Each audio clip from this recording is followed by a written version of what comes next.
Broiling with the Smart Oven Air Fryer has many uses. The broil function delivers top-down heat at high temperatures and is designed to brown, melt, and crisp the top side of your food evenly, which can be a challenge in more traditional ovens or grills. It's excellent for cooking various cuts of meat, poultry, fish, sausages, and vegetables, as well as open sandwiches. Today, we're making a delicious open steak sandwich. So let's look at how to set up your Smart Oven Air Fryer to do it. First, insert the wire rack to the middle position.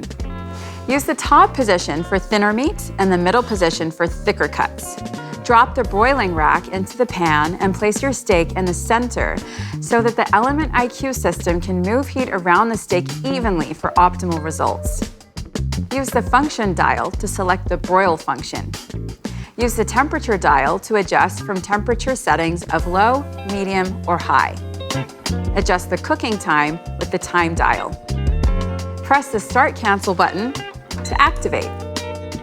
You'll see the orange LCD display and the timer commence the broiling countdown. The Smart Oven Air Fryer really takes the thinking out of cooking with the broil function. Now, it's your turn to taste test this delicious open steak sandwich. Time to get broiling, my friend.